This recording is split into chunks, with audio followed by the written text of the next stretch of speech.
You probably own less than you think. That phone in your hand, the glass is yours, the metal is yours, the battery is yours, but the apps? Apple's own terms say App Store apps are licensed, not sold. Microsoft says its digital goods are licensed, not sold. Steam uses the same language for its content and services. So here's a strange question. If you paid for something, but you cannot freely transfer it, resell it, keep using it under every condition, or separate it from the company that gave you access, what exactly did you buy? Because modern life is filling up with things that look like possessions but behave more like permissions. Your software can require an account. Your music can live inside a streaming catalog. Your game can depend on servers. Your files can live in someone else's cloud. Your car can have connected services layered on top of the physical machine. The object may be yours. But more and more of the experience around the object can belong to a system you do not control. And once you notice that, modern life starts to look very different. Because for most of human history, buying something meant the transaction ended. You bought a hammer, it was yours. You bought a book, it was yours. You bought a chair. The chair did not ask you to log in. It did not need a server. It did not stop working because your card expired. It did not send you an email saying your access had changed.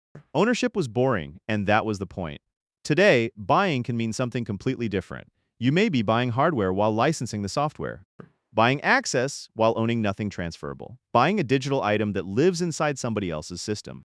Or buying a product whose best features depend on a subscription you can cancel, lose, or simply forget to renew. This is not a conspiracy. It is a business model, and it is one of the biggest economic shifts hiding in plain sight. Let's start with the easiest example. Software. There was a time when software came in a box. You paid once, you installed it. And if you were happy with that version, you could keep using it for years. Today, many professional tools are sold through subscriptions.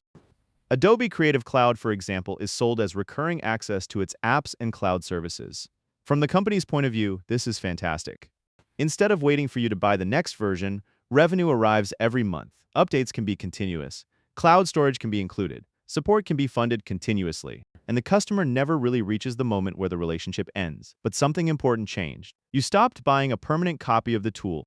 You started buying continued access to the tool. That sounds like a tiny difference. It is not, because ownership gives you control over an object. Access gives you permission under conditions, and permission can have rules. That becomes even clearer with digital goods. Microsoft's own usage rules say its digital goods are licensed, not sold.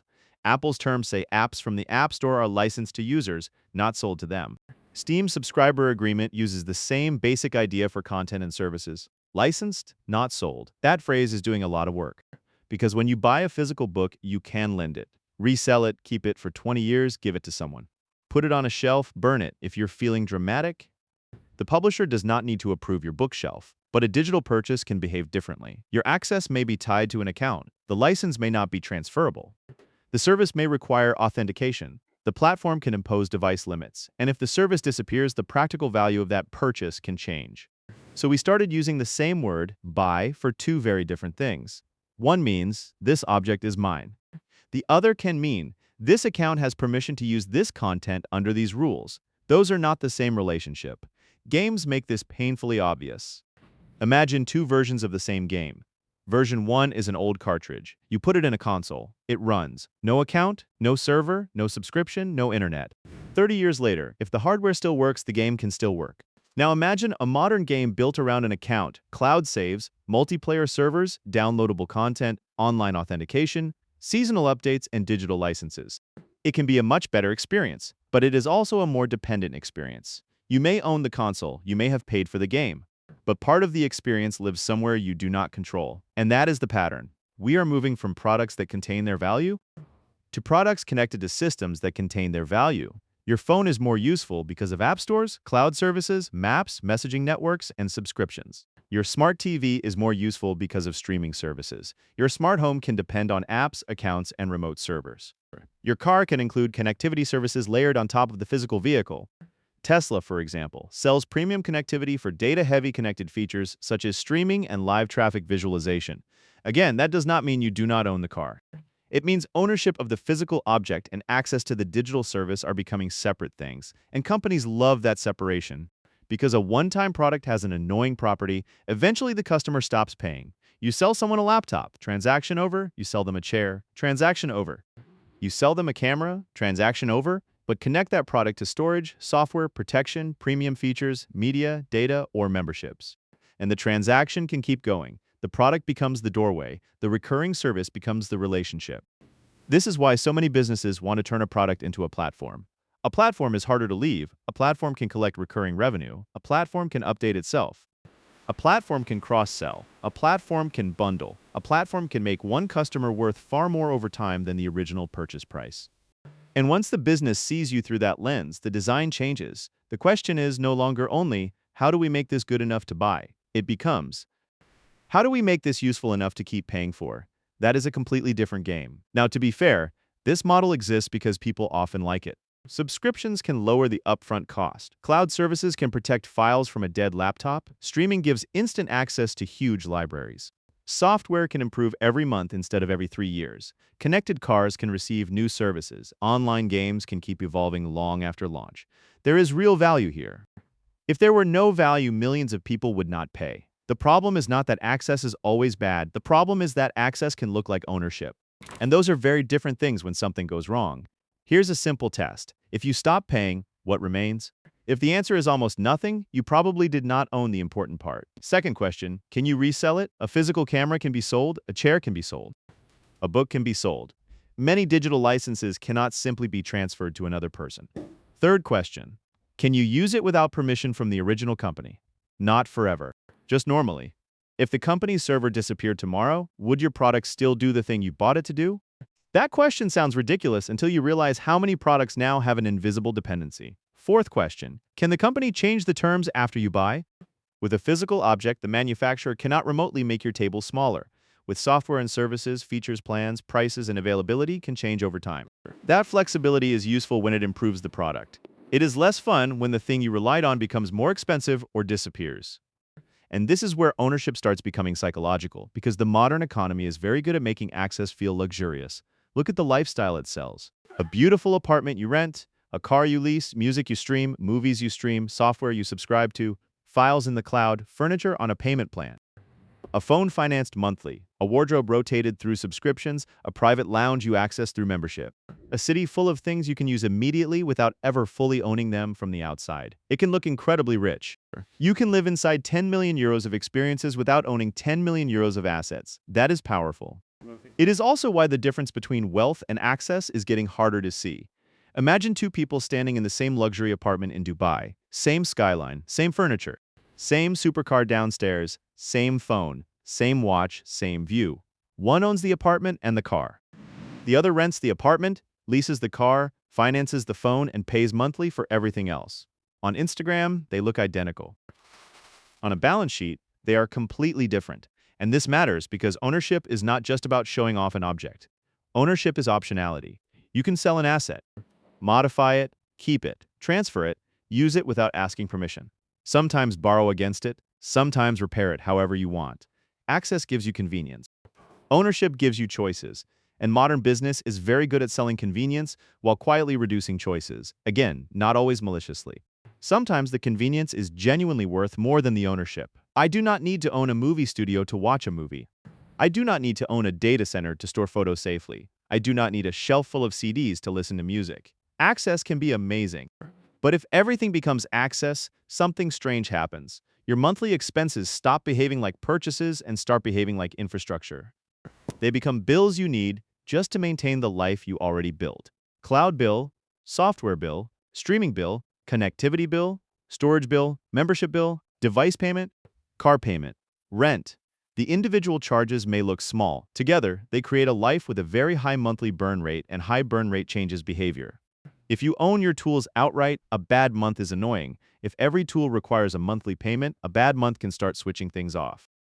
That is one reason companies love recurring revenue. Your recurring expense is their recurring revenue. Your dependency is their predictability. And predictability is extremely valuable. A company would often rather know that 1 million customers will pay every month than hope 1 million new customers appear next quarter. Investors like predictability. Managers like predictability. Budgets like predictability. And once companies discover recurring revenue, they start searching for places to attach it. Sometimes that makes perfect sense. Servers cost money, cloud storage costs money, support costs money, new content costs money, network connectivity costs money, but sometimes the subscription is attached because the business can attach it. That is the moment consumers start feeling that strange irritation. Why does this need an account? Why does this need an app? Why does this need a monthly plan? Why does this thing I already bought need permission? Why can I not just pay once? Those questions are really one question. What exactly did I buy? There's another reason this shift matters. Ownership creates a second market. When you own something, the story does not necessarily end with you. A used car can be sold. A watch can be sold. A camera can be sold. A piece of furniture can move through 5 homes and still have value. That resale value changes the real cost of ownership. If you buy something for $1,000 and later sell it for $600, your economic cost was not the same as simply burning $1,000. Access usually does not work like that. You can pay for a streaming service for 10 years and there's nothing to sell at the end. You can pay for software for 10 years and there may be no permanent license sitting in a drawer. You can pay for cloud storage for 10 years and the final month still asks the same question. Are you staying? This makes access feel cheap at the beginning and potentially expensive over time. Ownership often does the opposite. It hurts at the beginning. Then the monthly cost can fall towards zero. That is why comparing only the first payment can be misleading. A $5 monthly tool looks cheaper than a $100 tool. Until you use it for 4 years, a leased luxury car can look easier than buying one. Until you compare what you own after the final payment. A furnished apartment can make you feel instantly wealthy until you remember the furniture, the walls, and the view all belong to someone else. None of this automatically makes renting stupid. Renting can be rational. Leasing can be rational. Subscriptions can be rational. But the economics only make sense when you compare the whole relationship, not the first month. And then there's repair. Ownership traditionally came with a very physical kind of freedom. If your old bicycle broke, you could replace a part. If your desk cracked, you could repair it. If your computer needed more storage, older designs often let you open the machine and change components yourself.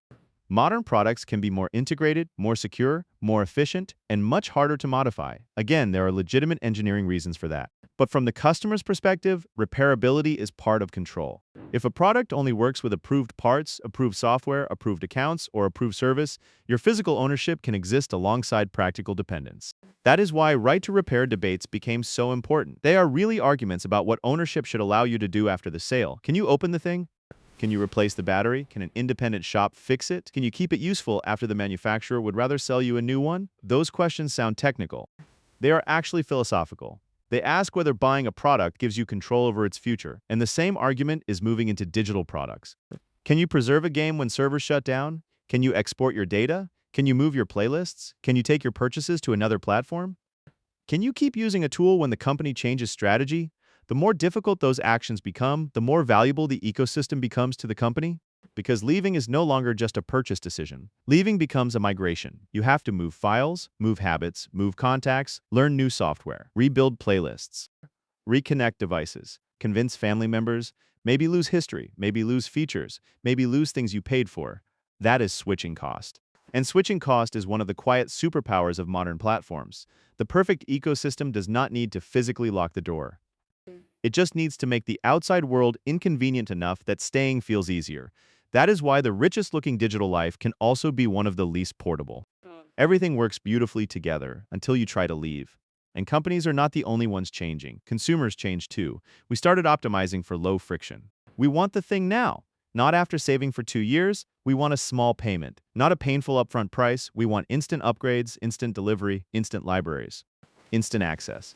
The subscription economy is not something companies forced onto a population that hated it. We helped build it. Every time we chose convenience over permanence, the market learned. Every time we preferred $20 a month to $600 upfront, the market learned. Every time we valued access to a giant library more than ownership of 10 items, the market learned.